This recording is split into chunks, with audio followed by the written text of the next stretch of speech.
is 4 o'clock, and I'll go ahead and kick us off. I'd like to say thank you for joining us today, this afternoon, for this Gateway Core Success Community of Practice. I'll introduce myself to the group. I did so via email, but I am Ashley O'Neill, and I am the new Gateway Core Success Strategy Lead at the Collaborative. Can you guys hear me okay? I got some Yep. feedback. Okay. And I'm really excited to help lead the strategy with the collaborative. I previously have come from the University of Louisville, serving in a multitude of capacities, but have been in higher education for some time. And I'm really excited about this particular strategy because I think it aligns with some of the previous work that I've done. I would like to take a moment to also introduce a new senior fellow to the team as well. His name is Dee Parker. Dee is new to joining us at the collaborative as well, serving in the capacity of a graduate fellow. I'll take a second if Dee, if you would like to introduce yourself to the group as well. Hey, good afternoon, everybody. I'm Daryl Parker. Everybody knows me by D. I'm excited to do the work that we're going to be doing. I'll be making some positive changes. We have for quite some time. I started off as a student voice intern with the collaborative when they first started. Moved my way up to a lead intern. So I've been around since the beginning, and I just love the work that has came out of it thus far. And I can't wait to see what the future holds. And that's just a little bit about me. I'm also a graduate student at Morehead State University, working on my MPA. Be done with it next year. I was going to say this year, but the year's not over yet. But next year, I'll be done with that and moving towards my doctoral. Thank you. And again, we are excited that you're on board to bring all your expertise to the table as we still collaborate in the name of student success. And I want to thank everybody again for being here and for the, energy for the collaboration that everybody brings to this community. And to be mindful of the change in the name of like student success at all of our institutions. And with that being said, I'll go ahead and let us get started. And I'll kick it back to Katasha. I don't know how we organized all this. So hi. I'll kick us off. I'm good with that. So today our topic is about college readiness, including assessment concepts, what it means to be college ready, placement. We'll have a couple updates about what's going on at CPE as well as we go through this. But that's what we're going to talk about today. So we do have a few data highlights. But before we get into that, got to navigate screens. We're really testing my navigation skills here. Got like 3 different screens. Before we get into this, we kind of wanted to jump off with a brainstorm. We're all kind of in a fog, so we're going to refocus with a quick little Menti, because I know college readiness is everybody's favorite topic. It actually is one of mine. So we have a short Menti word cloud. The question is to you, what does college readiness look like? Now, I need somebody to try it and let me know if it works. Because if not, a whole different issue.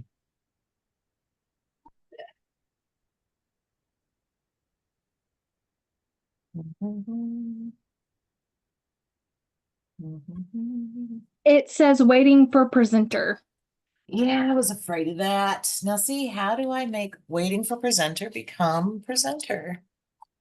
I am presenting Explore.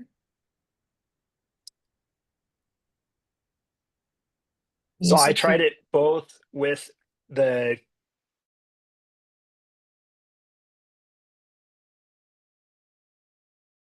Yes, I am. Okay. That means you might get invited back. RD fire up? Yes. They're your power.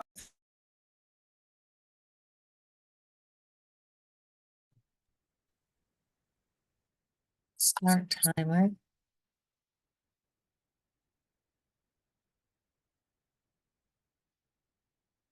Show responses, turn off. Anything?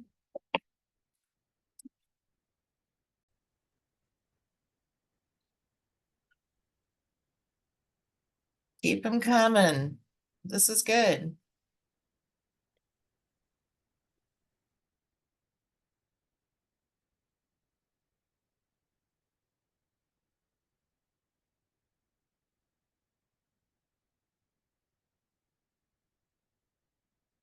We got 20, we still got space. Ability to read, curiosity. Grit. Curiosity, curious.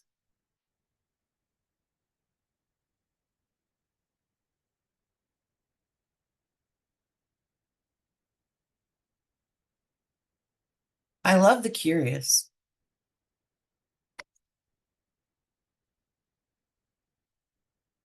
Chat, it's working. All right, we're gonna let Stephanie summarize this. Good, she's got 25 responses. Yay. And then we're going to show you how Kentucky defines college readiness. Well, we've got quite a few themes that are starting to emerge. Preparedness is coming up. Willingness to ask for help is coming up. Curiosity is coming up. If I were to put on my wordsmith hat and look at those themes, I would probably say we're looking at capacity, right? Capacity to seek and to gain. So these are some really great responses. I always think it's interesting too when we do word clouds like this, when you see multiple expressions of the same word. And I would argue that confidence, grit, self-understanding, determination, resilience, those types of character traits really boil down to follow through, right? So the capacity to get started and follow through would be how I would put these things together in sort of an overall summation. I'll be the Vanna to your Pat, Kasha. I hope that's what you wanted. Yeah, that's good. And something else to note, nobody said the ability to take a standardized test.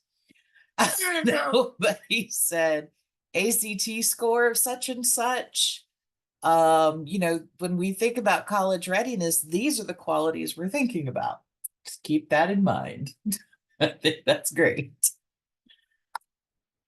Now, if we go back,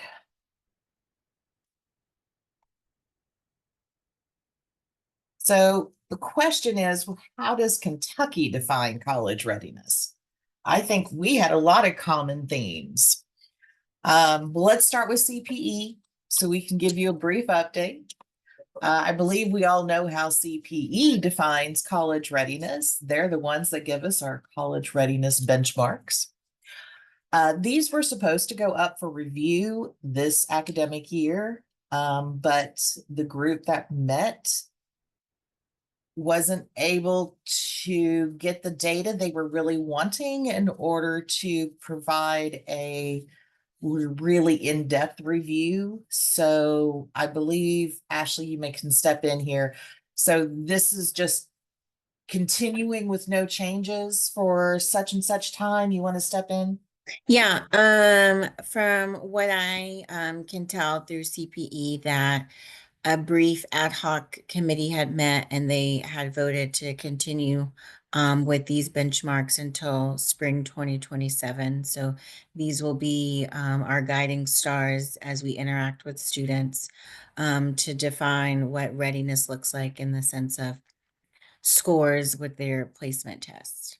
I think they met sometime in September and then again late October and finalize that. And happy to share those agenda meeting and minutes for those who are interested. Awesome. Can we do show of hands in Zoom?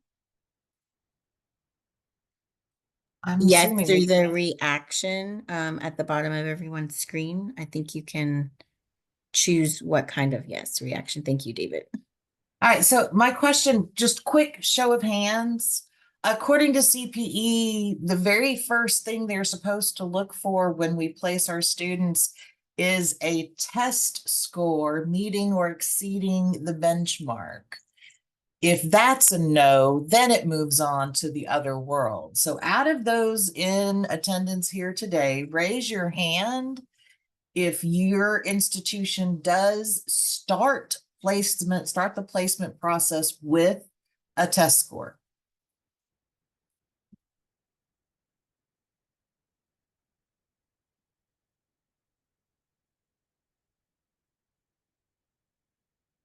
I see a couple hands and thumbs up. Maybe about half. All right. All right. Or Carol, more than half. more than half. All right. Mhm. I know one of my colleagues raised her hand. I'm not sure we start with a test score. I think we're starting with GPA. So we'll see. Okay, so has anybody not seen the CPE College Readiness Benchmarks? We all are comfortable with this. Ed, did you have a question? Anybody else have a question? We do, and I can't find the hand. Okay. Reading chat. All right, so let's move on to the next definition, which this was new for me. I can't say I spend all my free time, reading KDE and Senate bills. So this was new for me. But the Kentucky Department of Education actually has a definition for post-secondary readiness. Of importance for me, this all showed up in Senate Bill 25 in 2023, that to meet the definition, according to the state of Kentucky Department of Education, to be qualified for post-ready or post-secondary readiness, all a student has to do is meet one of these 5 indicators down here. So that's our benchmark scores, which were always there. 1 dual credit class. It doesn't even say what dual credit class. Doesn't have any criteria on the dual credit class, but 1 dual credit class. Here's our benchmark scores on other things: completing the required number of hours within an apprenticeship and achieving an industry recognized certification or licensure. This was news to me. Am I just out of the loop here? How many other people knew about this? The completion of 1 dual credit course is sufficient to declare the student post-secondary ready, or completion of any one of these things is enough. But this is what the high schools are using to determine the percentage of their students that they can claim are post-secondary ready. It does not mean Yes. we're using this. No, this is what the Kentucky Department of Education has declared is sufficient for post-secondary readiness. So if we're seeing our uptick on dual credit, I understand there's a lot of other advantages for dual credit, but it is helping the high schools with their college readiness indicators. Why are there 2 standards? Oh, well, yeah, I can't answer that question. David? So I just want to point out 2 things about this chart in particular. Number one, it doesn't say anything about having a high school diploma in hand already. This is actually for high school students. So Yes, okay, they're good. saying the high school students are college ready if they meet one of these 5 criteria. Okay. And then also, if you look in the middle of that Kentucky's legislature section, right at the end, it says for the next step in their post-secondary plans, whether that be the pursuit of college coursework and or entry into the workforce. So Yes. post-secondary isn't even like post-secondary education. It's just No. after high school. Like, did they succeed or are they succeeding? Lots of, you see my hands? Yeah. Yes, it is extremely broad. So if you hadn't seen that before, that's the official definition of Post-secondary readiness, which like David just said, is not the same thing as post-secondary education readiness. So some quick statistics. This is the Kentucky High School Report from the 2022 graduating class. According to our State Center for Statistics, our average high school GPA in the state of Kentucky is a 3.0. Our high school graduation rate is a 92%.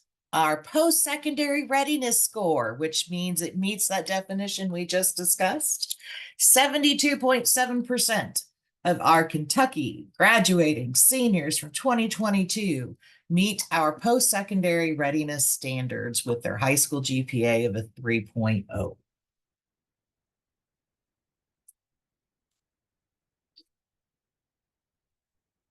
And another big view of this information, first year high school college GPA and college credit hours earned.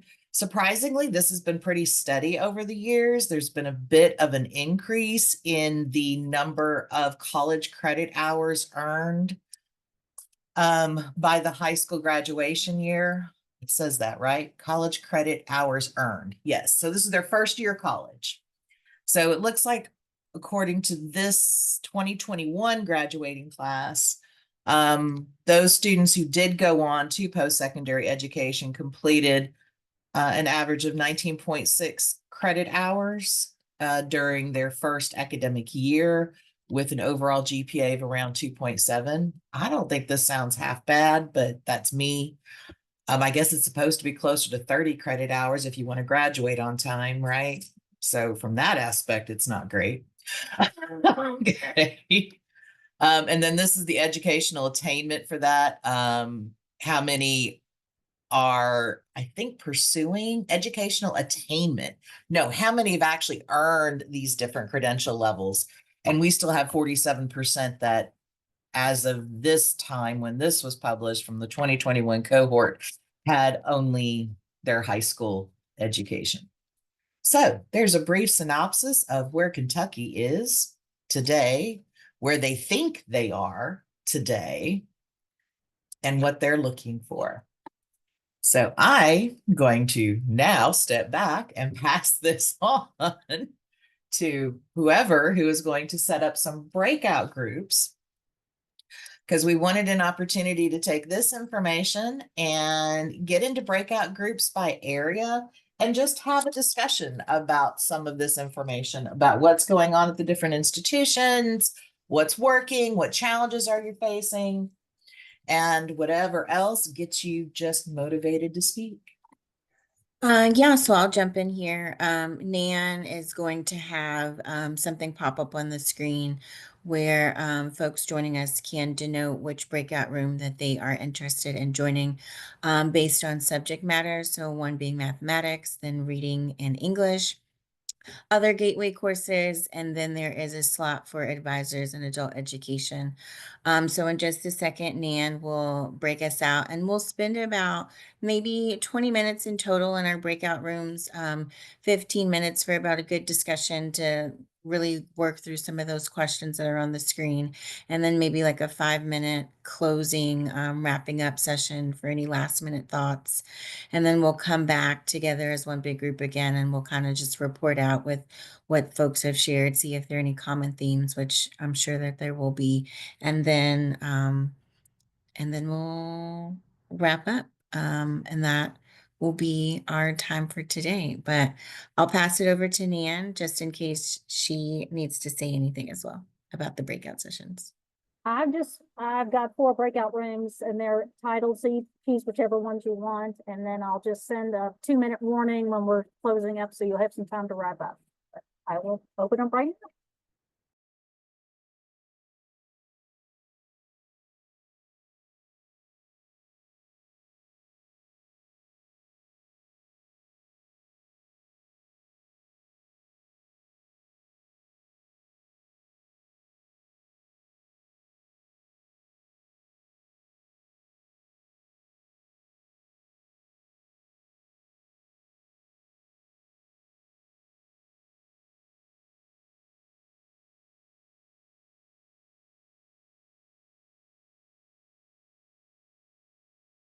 quite enough warning. Yeah, we were just now getting into the meat of.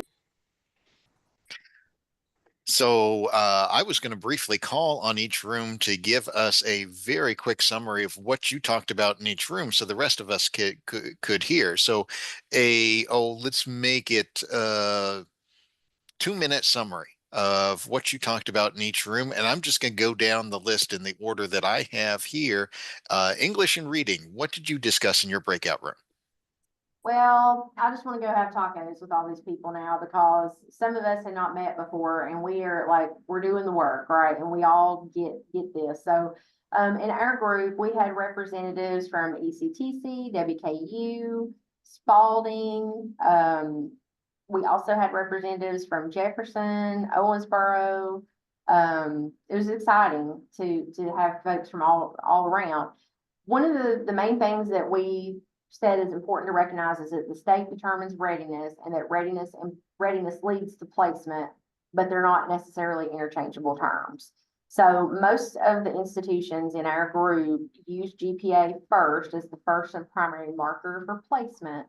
But we recognize that if GPA does not recognize college, or GPA does not present college readiness, then students either go one of two directions. They either go to a form of approved placement testing. Someone starts to look at their records and help determine placement based on those results, or depending on what type of program they may be pursuing, particularly in the community college, if they have any sort of credits or credentials from industry or anything like that, there could be some exceptions that move them out of that placement conversation. We did not have many things that were working well with college placement and readiness. We actually, as a group, decided to get to the meat of the discussion, which is that final question about challenges. I will shout out my colleagues across the street in Bowling Green, WKU. They have actually created their own proprietary exam for mathematics placement. And that exam for them works well. But if given the option to eliminate that and use other measures, by and large, they said they would do it. So a lot of work had to go into that.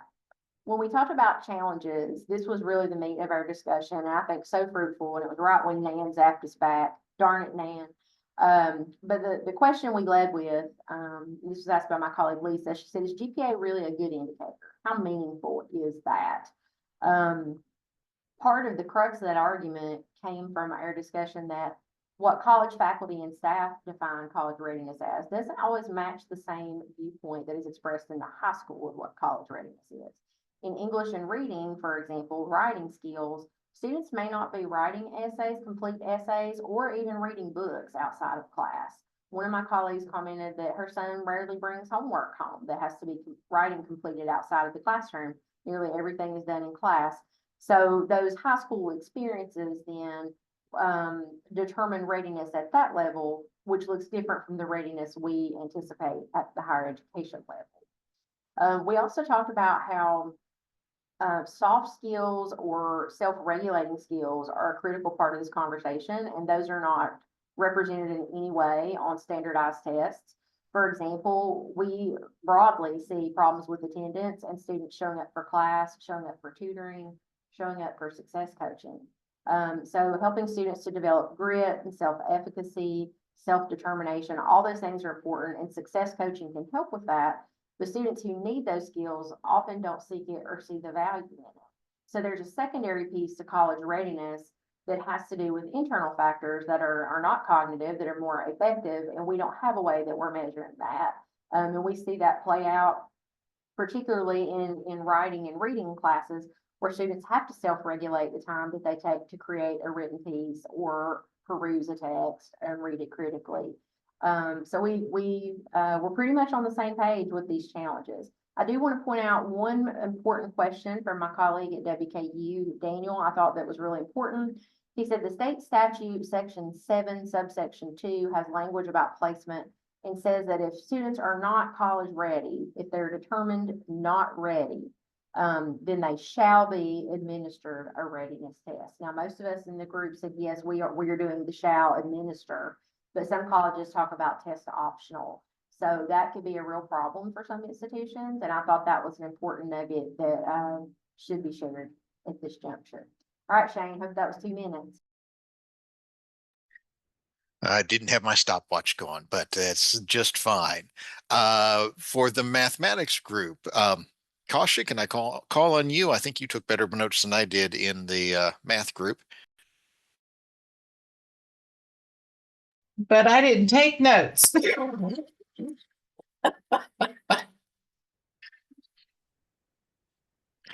Well, I can Yeah. talk briefly about what we did there. So we talked about what are we doing now, and it's a wide variety of things from your college readiness determined almost entirely by GPA to GPA is hardly a factor at all after admission. We talked about in math, it's hard to separate readiness from placement, at least in the minds of some of the faculty.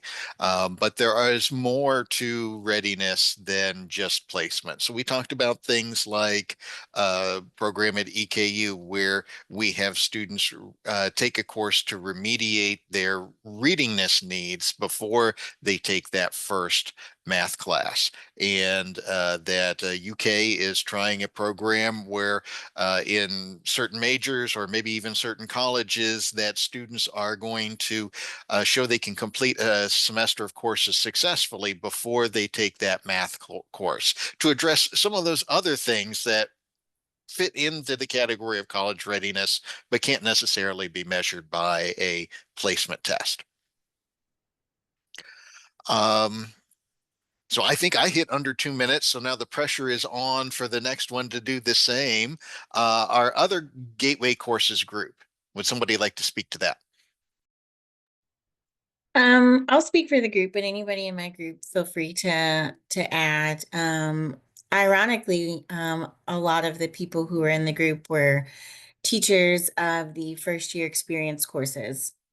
And just kind of giving a summary, we went along with testing, and before any sort of placement happens, advising happens, but recognizing that some students do fall through the cracks and how do they navigate the system. A shout out to Stephanie. One of the things that was mentioned going well was the QPE program that you guys are doing. And it was nice to hear the structure of that program. We did talk a lot about challenges in the sense of the student, ranging from offering courses online to the maturity of the student, making those connections, and a little bit of self-entitlement. So it was nice to see that we were able to just have the commonality of talking about the first year experience course, and I think we had a really good discussion, and I'll open it up to anybody in my group who might want to just add, and if not, that's okay. You did a great job summarizing. So it was a great discussion. I think I got under 2 minutes. Excellent. And then finally, our advising and adult learning group. Yeah, I took a few notes and I'll try to keep it under 2 minutes, unlike some of our colleagues. Stephanie. So we had a good, sorry, I see that thing. We had a good conversation about kind of what's happening around the state. So we had several institutions represented: Kentucky State, Hazard, Spalding, and I spoke about my experience at Gateway. I don't know as much about the placement policies at NKU yet, Brooke. I know you're on this call. An interesting array. So aside from Gateway, which is kind of the Wild West of placement, apparently, everyone requires or doesn't allow high school GPA, not used in placement for Spalding, Kentucky State, Hazard. Hazard required a placement test of all students, no matter if they had prior test scores. Spalding, Kentucky State were test optional, but if you didn't have a test score, you were going to be placed into developmental level coursework. They accepted, ACT, Coyote, Kentucky State did the AccuPlacer test. Spalding used AccuPlacer as well. And they talked about math, specifically if you didn't have, test optional, you didn't have a test to come in, they put you in developmental. So we talked about some of the challenges, conversations around that. Someone mentioned it's a challenge to get students to take the test if it's an optional situation.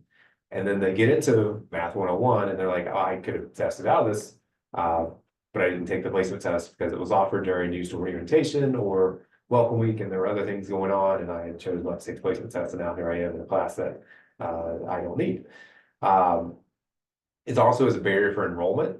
In some cases, if you're requiring students to take a placement test, they have to go through that step before they can sign up for classes. And sometimes students wait till the last minute to do things, and that can be an issue trying to get them in classes to start.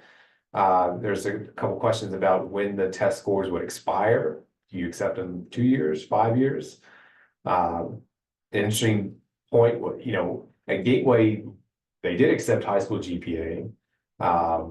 They had an Ed Ready test for those that needed it, but the majority of students didn't. That they were just based off their high school GPA, and kind of thought about it. It's like, well, the same student starts at Gateway and can jump right into a Math 150 class with a 3.3 high school GPA, but that same student goes to Hazard and they're having to take a placement test, and maybe the test doesn't go well that day because they didn't prepare for it or didn't take it seriously or didn't feel well, and now they're in Math 85 and a semester behind. So it's interesting inequality sometimes. David kind of mentioned that. So some interesting conversations there about how things worked around the state, and definitely would have loved a longer conversation, but definitely fruitful and productive. Excellent. Thank you for that wrap up from each group. I believe we're going to have some announcements on upcoming events then. Yes, let me see. We've got some upcoming meeting dates and topics of the month to kind of flesh out. All right, Stephanie, I'm gonna hold you for just a sec. Sorry, dear. We got a lot of this information today from notes, but not all of us had the institutions with them. This is a super quick, I say super quick, I consider it quick, who knows? Quick survey that we would like you all to either complete or forward to somebody else in your institution to complete, that had some simple questions. Yes, I can put I will get the URL put in chat. Some simple questions about your placement policy, and a copy of your placement policy, either a hyperlink or upload a document. And it shows up again at the end. So I'm just going to interject there. So that's just to wrap up that conversation. This is for data collection purposes and also to help guide our data dashboard and also to help guide CPE data initiatives. So there's some information we desperately need from all of our institutions. So this is just one avenue we thought we might try. Thank you. Now go on, Stephanie. Flip the script on me, guys. Very excited that we're about to wrap up the fall semester. Congratulations for making it this far. I know that after some time away and some rest and recharge with our loved ones and some self-care, we'll all be ready to come back in January and start this important work again. So our first meeting of the year will be January 9th. And during that meeting, we will talk about first generation success.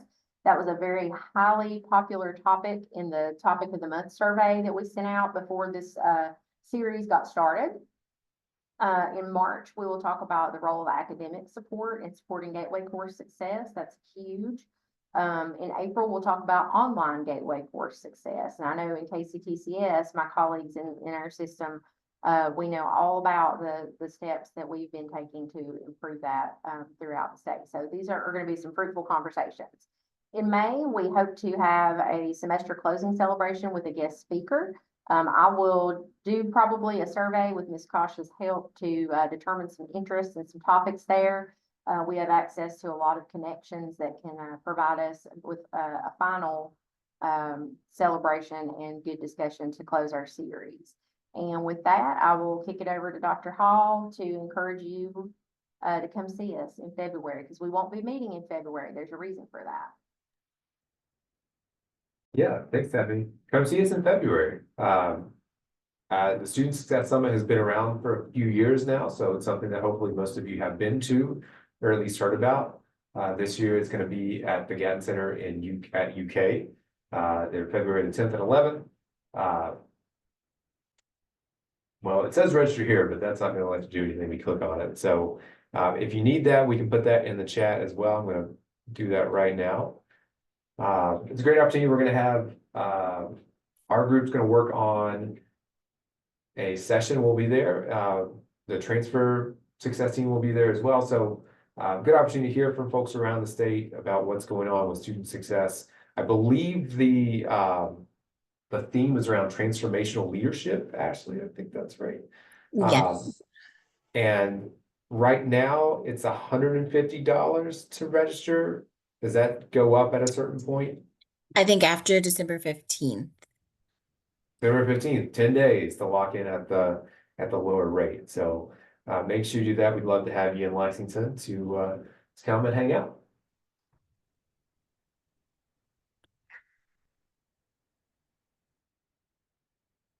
And before we close, Dee, you had your hand raised for just a second.